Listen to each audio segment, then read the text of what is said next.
Why did my boyfriend want me to die? I was waiting for my boyfriend to walk me to his house from the bus stop when a scary teenage boy approached me. What type of phone is that? He asked with a grin. Just an iPhone. I looked around, but Julian wasn't there.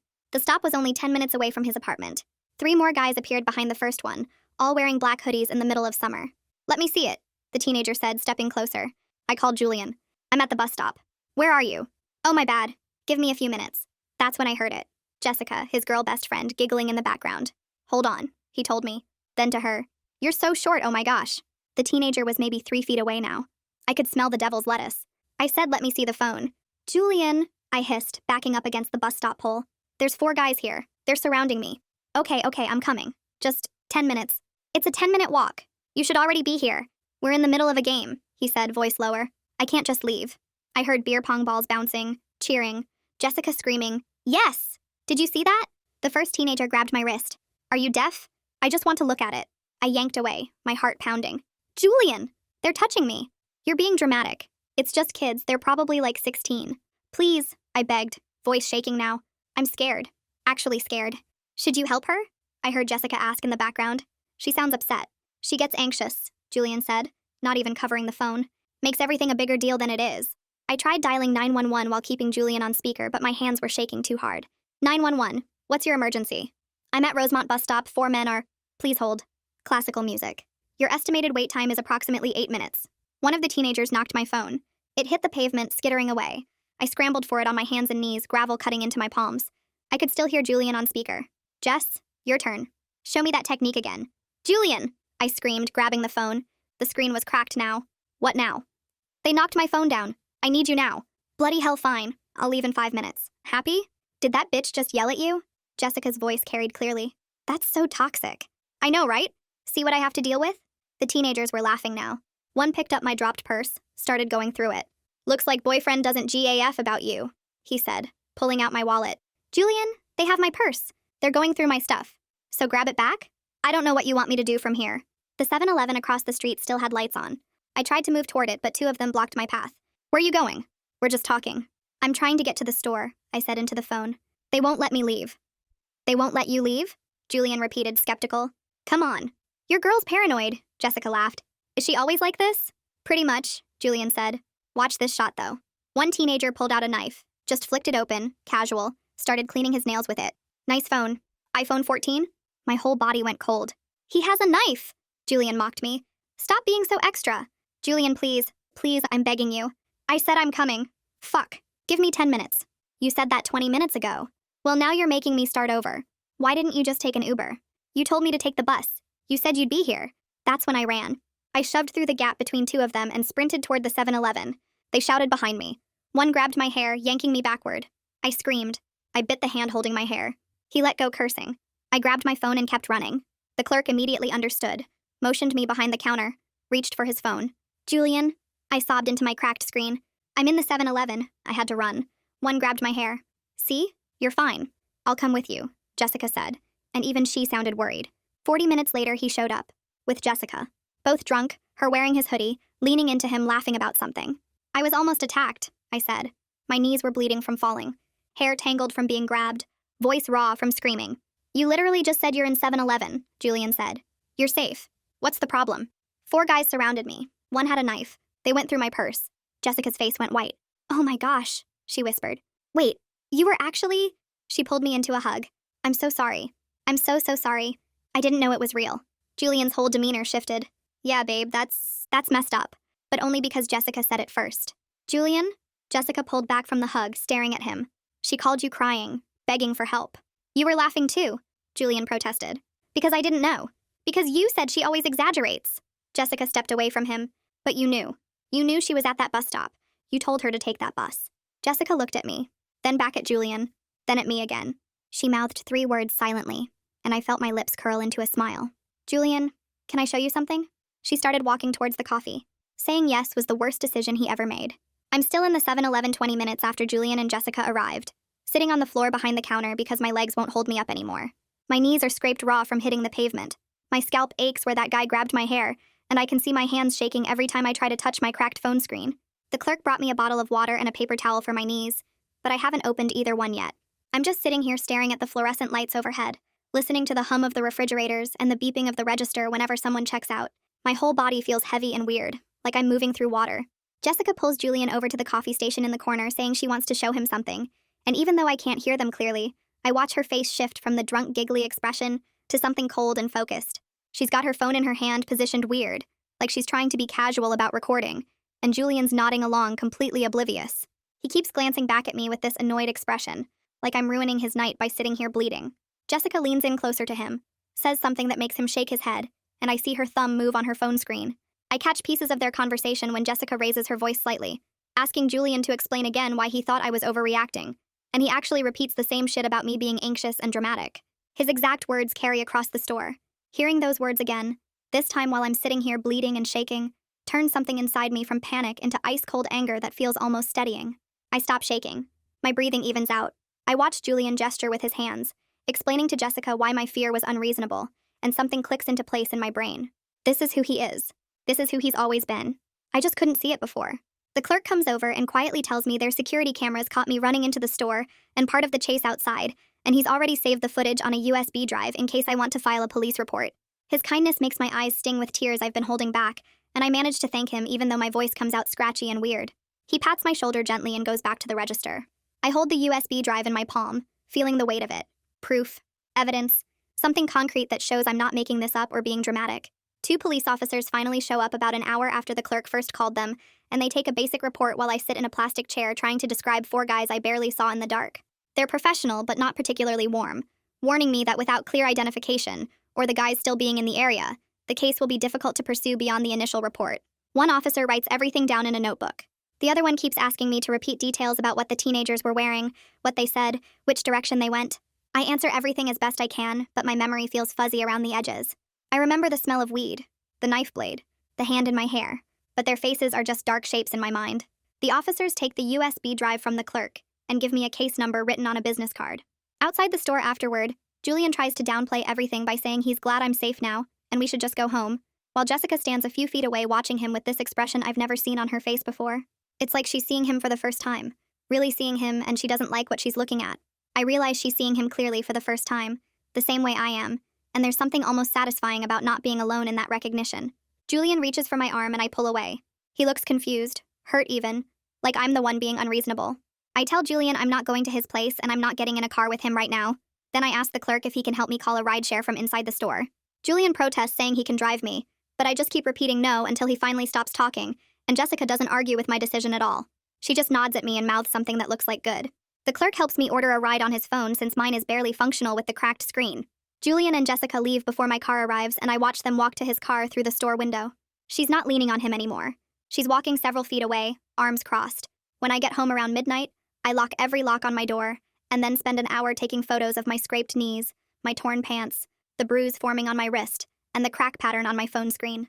I write down everything I remember with timestamps, including exact quotes from Julian's call, because some part of me already knows I'm going to need this documentation later. I take pictures from multiple angles. I write down the names of the streets near the bus stop. I document the time I called Julian, the time he arrived, the time the police showed up. My hands are steadier now that I have a task to focus on. My phone buzzes with a text from Jessica sent just to me, not the group chat, saying she's sorry for laughing and she recorded Julian saying those things about me because she wants me to have proof of what he really thinks.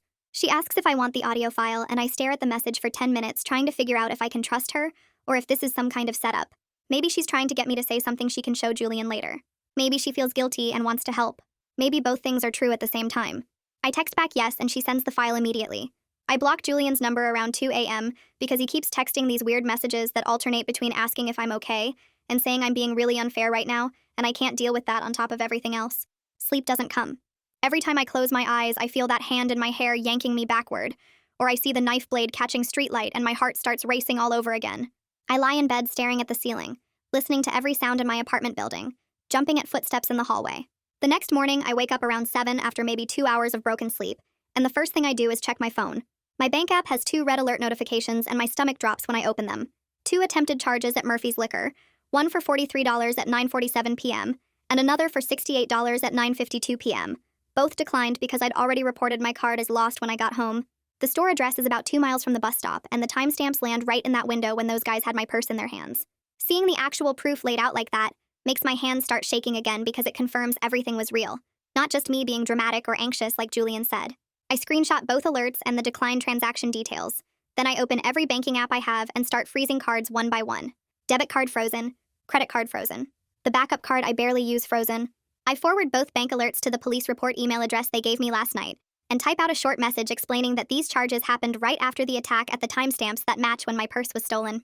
Hitting send feels good in this weird practical way, like I'm building a case instead of just sitting here scared.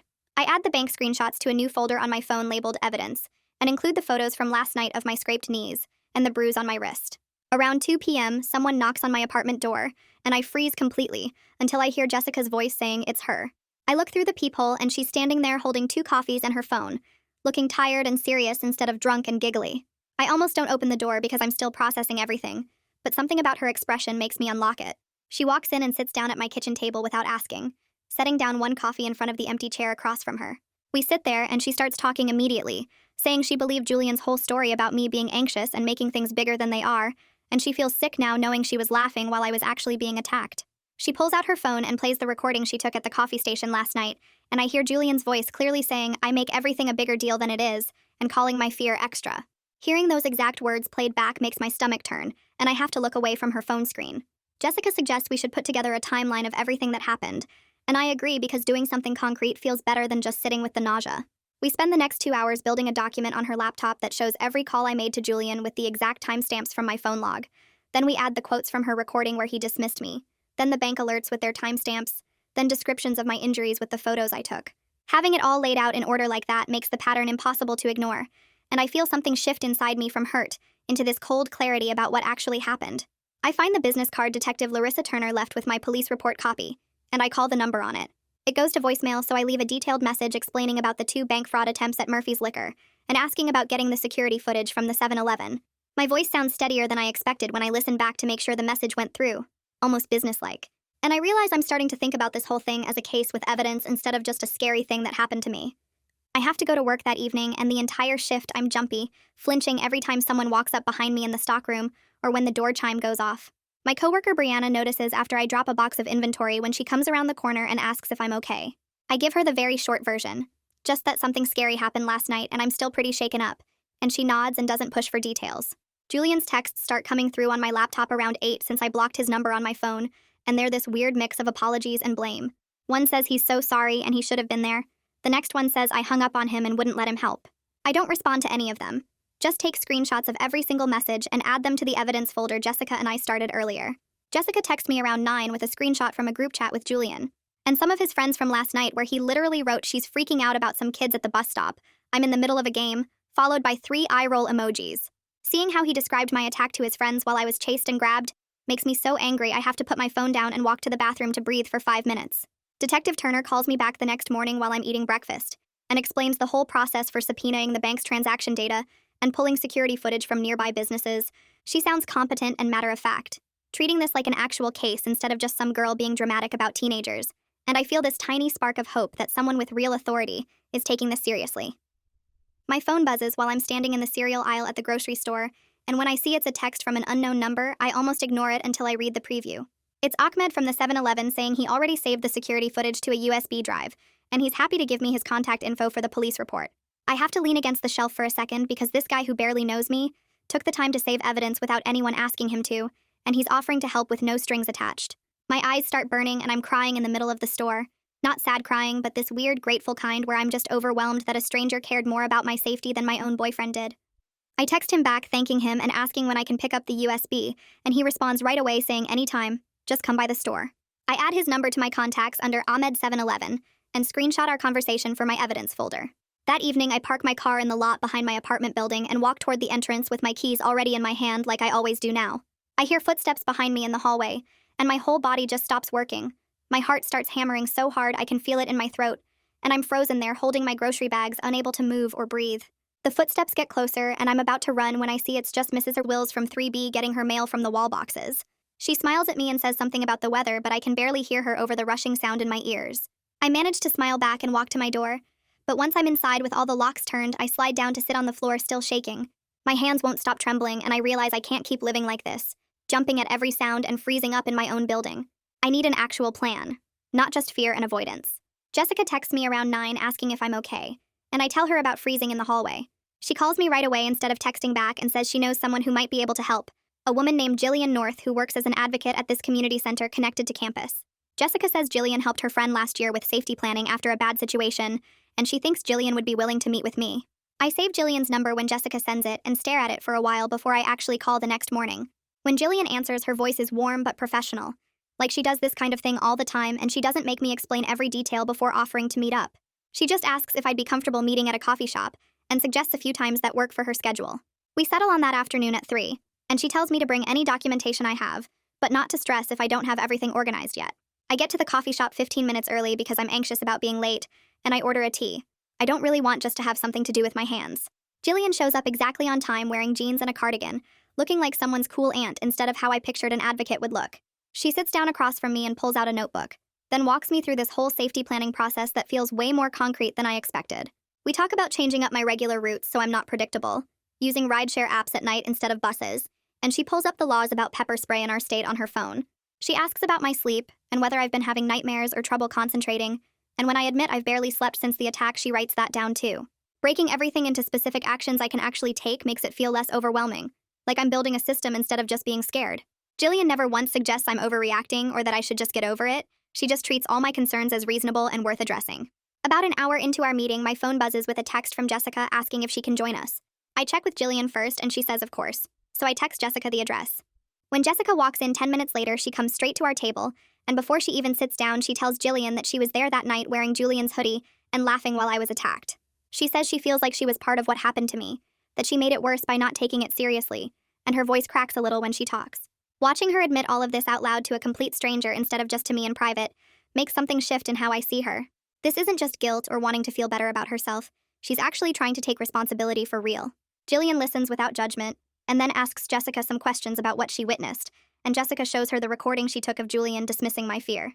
The three of us sit there for another hour going through everything, and by the end I feel like I have actual support instead of just people saying they're sorry. Over the next few days, my phone keeps lighting up with messages from mutual friends who've apparently heard what happened. Some of them are genuinely supportive and horrified, sending long texts about how they can't believe Julian did that, and asking what they can do to help. But then I get a message from this guy Victor, who's friends with Julian, and he writes that I'm ruining Julian's life by involving the cops over a misunderstanding. He says I'm being dramatic, and that Julian's reputation is getting destroyed because I can't handle conflict like an adult. I read his message 3 times, feeling my anger build. Then I screenshot it and add it to my evidence folder before muting his number. I watch the friend group split in real time as people pick sides, some unfollowing Julian on social media, while others start posting supportive comments on his stuff. It's weird seeing friendships I thought were solid just fracture like this, but I also realize I'd rather know who actually has my back. 3 days later, I'm at work putting boxes on shelves in the stockroom when someone comes around the corner behind me too fast. I don't even think. I just spin around and my chest gets tight and I can't breathe. My vision goes spotty at the edges. It's just my coworker Landon asking where we keep the extra tape, but I'm already having a full panic attack, sliding down to sit on the floor with my head between my knees. Brianna finds me there a few minutes later and sends Landon away. Then she sits down next to me on the concrete floor and just waits until I can breathe normally again. When I can finally talk, I give her a longer version of what happened at the bus stop, including the part about Julian not showing up and the guys going through my purse. Brianna's face goes hard when I tell her about the knife, and she immediately says she's adjusting the schedule so I'm never closing alone anymore. She walks me out to my car after my shift ends and makes sure I'm parked directly under the security lights, then texts me when she gets home to check that I made it back safe. The bank envelope arrives in my mailbox 2 days later, thick and official looking with the bank's logo on the front. Inside is a whole packet of documentation showing that my debit card was used for attempted purchases at Murphy's Liquor on the night of the attack, complete with timestamps showing 9:47 p.m. and 9:52 p.m. and the store's address printed at the top. Both charges were declined because I'd already reported the card as lost, but seeing it all laid out in official bank letterhead makes everything feel horribly concrete. I scan every page and forward the whole thing to Detective Turner's email with a short message explaining the connection to my case. Having this paper trail feels like I'm building something brick by brick, even though I still can't identify the actual faces of the guys who attacked me. The evidence might not be enough to catch them, but at least it proves I'm not making this up or exaggerating what happened. Detective Turner emails me back the next morning asking if I can come to the station for a follow-up interview to collect all the additional evidence I've gathered. She lists out what to bring, including the bank documents, Ahmed's USB drive, screenshots of Julian's messages, and any photos I took of my injuries. I check my work schedule and reply that I can come in on my next day off, which is Thursday. Jessica texts me that afternoon asking how the police stuff is going, and when I tell her about the follow-up interview, she immediately offers to come with me for moral support. The idea of walking into a police station alone makes my stomach hurt, so I accept, and we make plans for her to pick me up Thursday morning. Thursday arrives and Jessica shows up at my apartment at 9:30 with coffee for both of us. We drive to the police station mostly in silence, and I keep going over everything in my head to make sure I don't forget any details. Detective Turner meets us in the lobby and brings us back to a small interview room with a table and chairs that reminds me of every cop show I've ever seen. I spread out all my evidence on the table while Detective Turner pulls out a folder and a recording device, and then I walk her through everything in chronological order. I explain the timeline of my calls to Julian, play the recordings Jessica made, show her the bank fraud documentation, and pull up the photos of my scraped knees and bruised wrist on my phone. When she asks me to describe the attackers, I have to admit I can't identify their faces, because it was dark and everything happened so fast. But I remember their voices and the smell of weed and the way the one guy's hand felt grabbing my hair. Detective Turner nods and takes detailed notes in her folder, never making me feel stupid for not having better descriptions or clearer memories. She explains that the liquor store footage might help even if my memory doesn't, since it can at least confirm that a group matching my description was in that area at the right time using my card. By the time we finish, it's been almost 2 hours and my throat is sore from talking, but I feel like I've done everything I possibly can to document what happened to me. Jessica drives me home from the police station, and we sit in her car outside my apartment for a few minutes just decompressing from the intensity of that interview. My phone buzzes with a message from a number I don't recognize at first, then I realize it's Rylan, Julian's roommate. The text says Julian hasn't slept in days and keeps asking if I'll talk to him, and there's this weird tug in my chest, that old instinct to take care of Julian's feelings and make sure he's okay. But then I remember sitting on that 7-Eleven floor with my knees bleeding while he played beer pong, and the concern just evaporates into irritation that feels almost cleansing.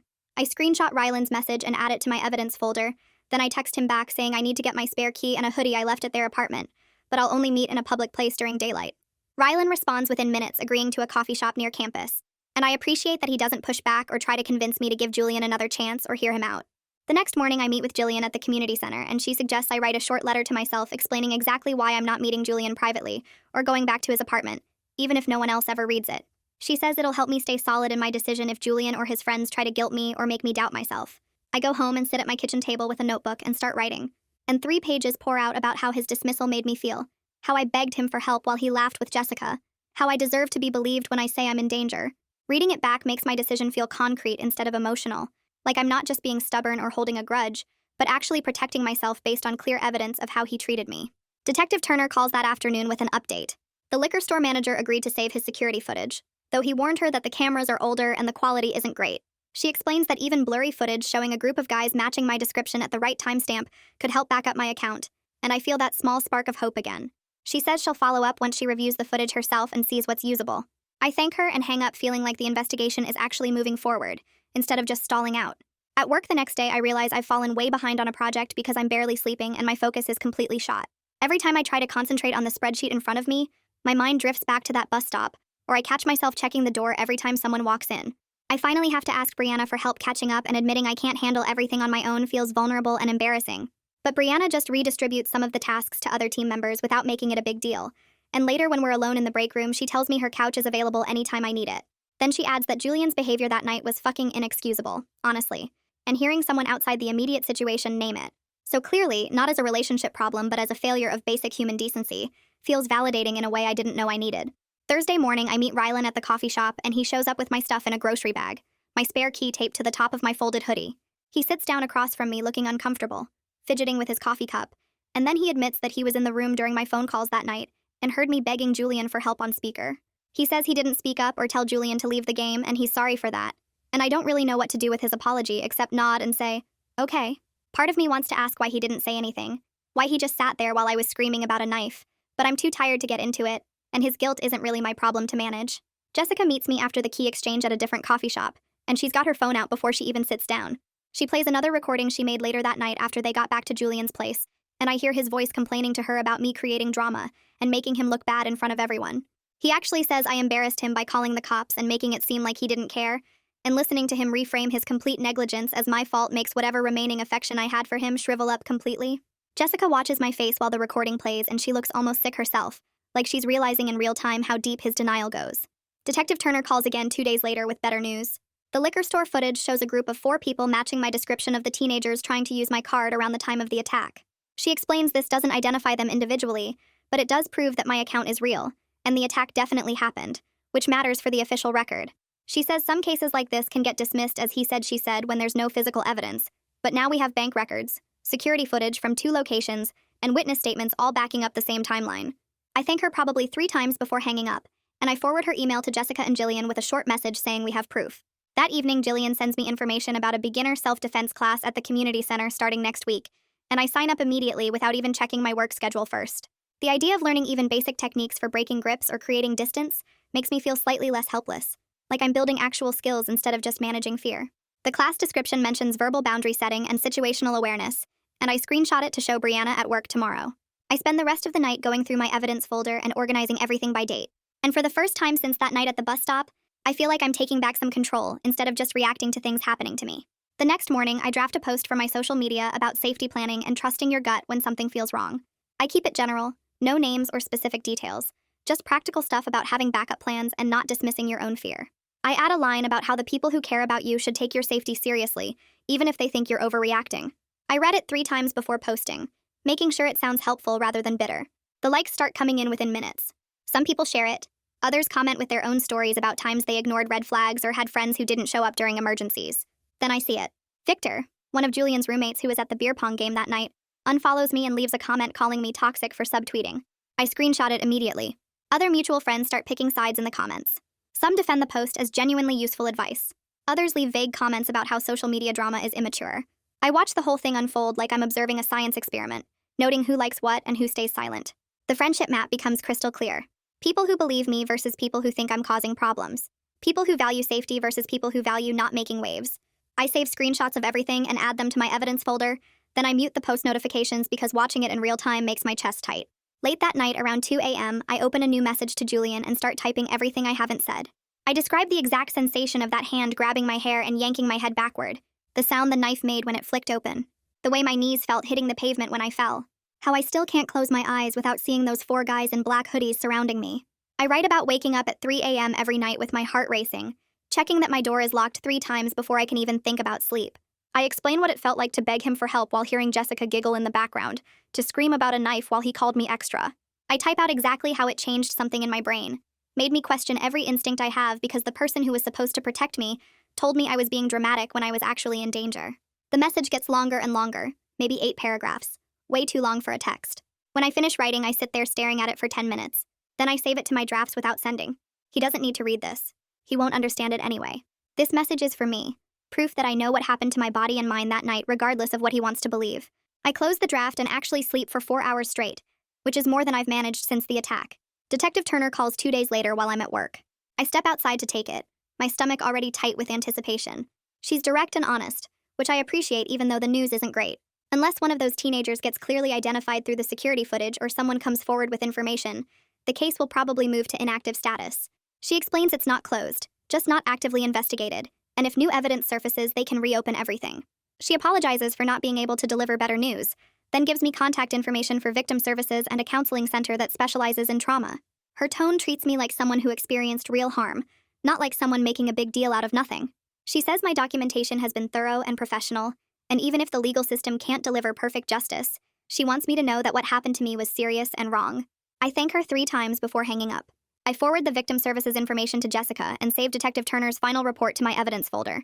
2 weeks after the bus stop attack, I meet Julian at a cafe to exchange belongings. I picked the place specifically because it's public, well-lit and busy during lunch hours. I get there first and sit at a table near the window where I can see the door. Julian walks in exactly on time carrying a canvas bag with my stuff.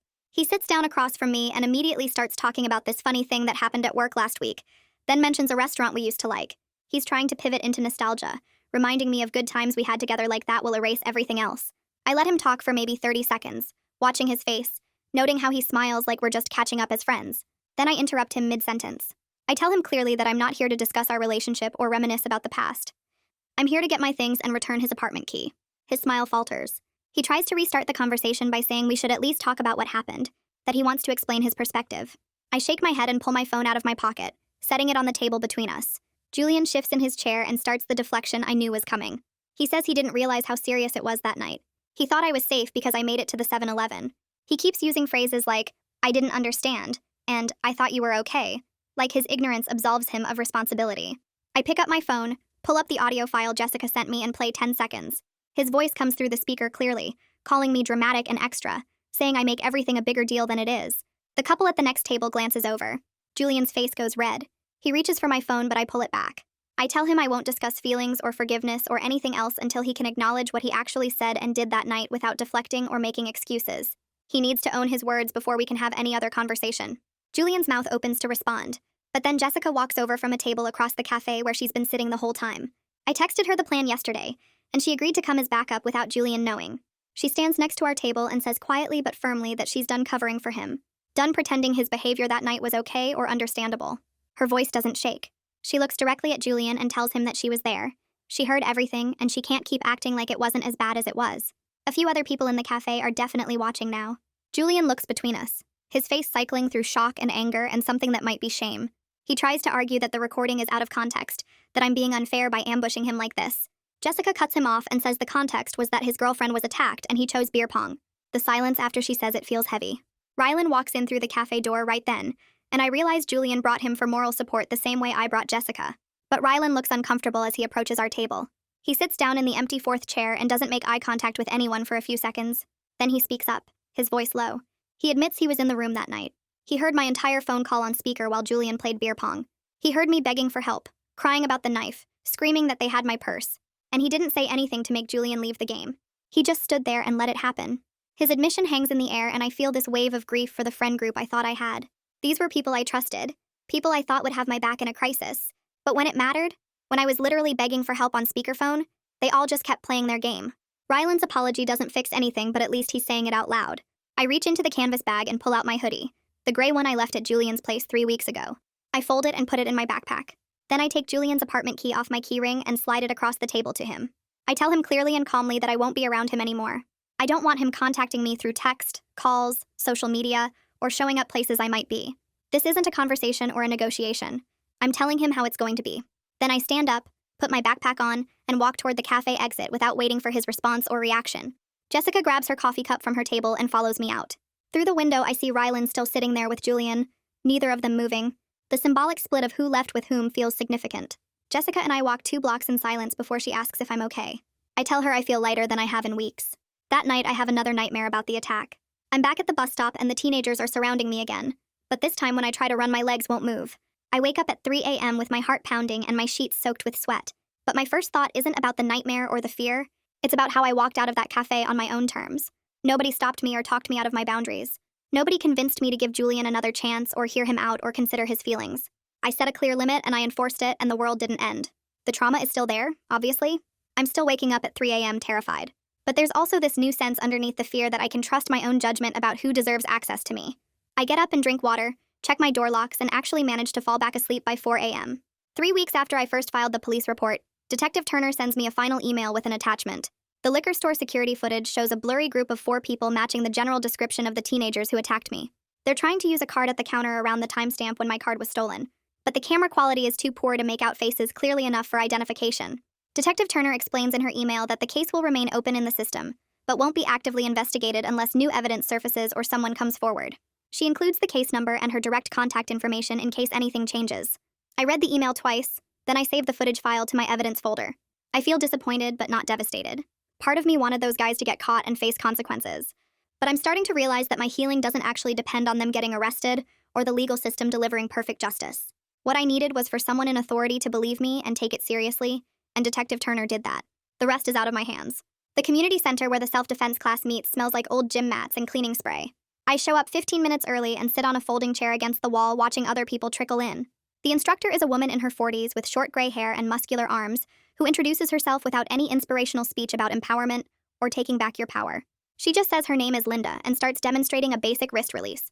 She grabs her own wrist to show the grip, then twists and pulls in a specific direction that breaks the hold. I practice with a woman next to me who's maybe 60 years old, and we take turns grabbing each other's wrists and breaking free. My hands shake the first few times, but Linda walks over and adjusts my angle, showing me how to use my whole body weight instead of just arm strength. We spend 40 minutes on that one technique. Then Linda teaches us how to create distance by pushing hard at someone's chest or shoulders while yelling "back off" at full volume. The yelling part feels stupid at first, but Linda makes us practice until my voice stops shaking and starts sounding angry instead of scared. She tells us plainly that these techniques won't stop someone determined to hurt us, that real self-defense is mostly about awareness and escape routes, but having any tools at all makes me feel slightly less helpless than I did sitting on that 7-Eleven floor. After class, I text Brianna that I'm done, and she pulls up in her beat-up sedan within 5 minutes. She doesn't ask how it went or if I feel empowered. just hands me a coffee and starts driving toward my apartment. We talk about practical stuff like how I should vary my route home from work, maybe take different streets each night so there's no predictable pattern. Brianna suggests I text her whenever I'm traveling alone at night. Just a quick, leaving now and home safe, so someone knows my timeline. She mentions this app where you can share your location with trusted contacts, and I download it right there in the passenger seat and add her. Her willingness to just help without needing me to be grateful or inspirational or prove I'm healing correctly feels like actual friendship, not the performance kind where someone wants credit for being supportive. When she drops me off, she reminds me to lock my doors, and I do. Then I check my phone and see 3 texts from Jessica. The first one says she officially ended her friendship with Julian yesterday. The second says she wrote me an apology letter weeks ago, but never sent it because she was scared I'd reject it. The third is a photo of the letter, 6 paragraphs handwritten on notebook paper. I sit on my couch and zoom in to read it. Jessica acknowledges that she laughed while I was begging for help, that she called me toxic for yelling at Julian, that she wore his hoodie and leaned into him while I was bleeding and shaking. She writes that she believed his narrative about me being dramatic, because it was easier than admitting her best friend was the kind of person who'd abandon his girlfriend during an attack. Reading it makes my chest feel tight with this complicated mix of appreciation and residual hurt. Her apology doesn't erase what happened or make the memory of her giggling less painful, but it does acknowledge the harm in concrete terms without making excuses. I text back thanking her for the apology and for the concrete help she's given me with recordings and evidence and showing up at the police station. Then I add that we're not going to rehash that night over and over or let Julian become the center of every conversation we have. I tell her if we're building a friendship, it needs to be about more than shared trauma and mutual dislike of my ex-boyfriend. She texts back immediately agreeing and suggesting we get coffee sometime to talk about literally anything else. I feel like we're building something new rather than trying to repair something broken, which seems more honest. The next day, Jillian emails asking if I'd be willing to write a short account of my experience for the campus safety bulletin. Nothing identifying or trauma-focused, just practical information about police response times and safe spaces. I spend 2 hours writing 3 paragraphs about how 911 put me on hold for 8 minutes, how the 7-Eleven clerk helped me without hesitation, how having a plan for where to run made the difference between getting away and not getting away. Jillian edits it to remove any details that might identify me, and we frame it as useful information rather than a personal story. Seeing my experience turned into something that might help someone else recognize a safe business or know to have backup plans feels purposeful in a way that's separate from my own healing. 3 days later, I need to take the bus during daylight hours to get to an appointment across town. My heart starts racing the second I sit down at the stop, and when a group of 4 teenagers boards at the next stop, I feel my breathing go shallow and fast. They're just regular kids with backpacks talking about some video game, nothing threatening, but my body doesn't care about logic. I pull out my phone and text Brianna that I'm on the bus and feeling anxious. She texts back immediately with a reminder to breathe in for 4 counts and out for 6 counts, and I focus on that pattern while the teenagers sit in the back laughing about something. The anxiety doesn't disappear, but I manage it. And when I get off at my stop, I feel proud of myself for not letting fear completely control my choices about where I can go. That evening, Detective Turner sends a final email explaining that the case will remain open in the system, but won't be actively investigated unless new evidence surfaces or someone comes forward with information. She includes the case number and her direct contact in case anything changes. I save the email and all the attached documents in a folder on my laptop labeled Bus Stop Incident, and feel this sense of closure about the legal side, even though it's not the justice-served ending I might have wanted a month ago. Those guys probably won't get caught or face consequences, and I've had to accept that my healing doesn't actually depend on the legal system delivering perfect results. 5 weeks after the attack, I'm waiting at a different bus stop during daylight to meet Jessica for coffee. The sun is bright and there are other people around, and I chose this location specifically because it's well lit and busy. When I adjust my backpack strap, I notice my hands aren't shaking. I still have bad nights where I wake up at 3 a.m., seeing that knife or feeling that hand in my hair. I still get anxious on public transportation, and I still check my locks 3 times before bed. But I also have Brianna's number saved as an emergency contact, and I know basic wrist releases, and I can write about my experience without falling apart. I have clearer boundaries about who gets access to me and what behavior I'll accept from people who claim to care about me. And I have this quiet confidence that I can trust myself to recognize danger and ask for help from people who will actually show up instead of playing beer pong while I beg them to care. So yeah, that's pretty much it. Nothing polished, just how it happened. Thanks for hanging out. It always feels like catching up with a buddy. We'll do it again next time.